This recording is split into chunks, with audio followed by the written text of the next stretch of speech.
99% ljudi nikad ne bi objesilo staklenku na granu, ali trebali bi. Jer ono što se dogodi kasnije, većina uopće ne očekuje. Kad sam ovo prvi put napravio, iskreno nisam očekivao ništa, a onda se dogodilo nešto što me stvarno iznenadilo. Mogli bismo samo objesiti staklenku i tu stati, ali mi ćemo otoći korak dalje i napraviti malu promjenu koja čini veliku razliku. Prvo uzmite komad aluminijske folije i zamotajte ga oko tegle. Ne mora biti savršeno, može biti malo zgužvano, čak i bolje ako nije potpuno ravno. Staklenka može biti manja ili veća, a to ovdje stvarno nije presudno. Prijatelji, napišite mi u komentarima želim i poslaću vam još jedan trik koji je mnoge iznenadio.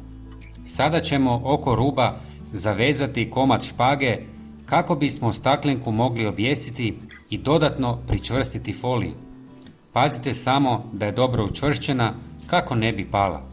Ako volite ovakve trikove, pretplatite se na kanal jer svakodnevno donosimo ovakve ideje. Potpuno je besplatno. I sada dolazimo do dijela gdje većina ljudi misli da je gotovo. Ali zapravo tek sada počinje ono najvažnije. Nakon što ste pripremili staklenku, napravit ćemo jednu jednostavnu mješavinu. Nemojte žuriti s ovim korakom, jer upravo ovdje mnogi naprave grešku. U posudu ulijte oko 200 ml jabučnog octa. Nema potrebe pretjerivati jer ova količina je sasvim dovoljna. Zatim dodajte 1 žlicu deterdženta za suđe. Lagano promiješajte, ali ne previše. I sada to ulijte u teglu. U ovom trenutku možda vam još uvijek nije jasno što će se dogoditi i to je sasvim normalno.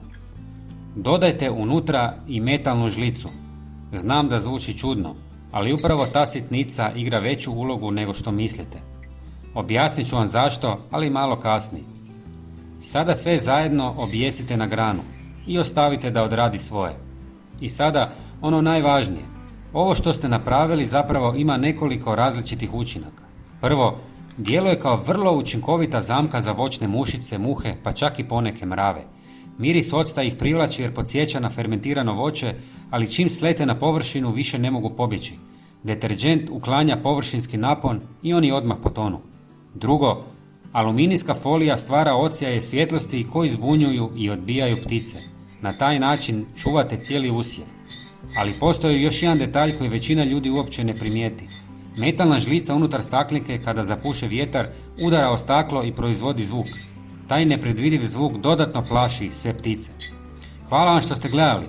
Bilo bi nam drago da podijelite ovaj video s prijateljima. Hvala vam i pozdrav!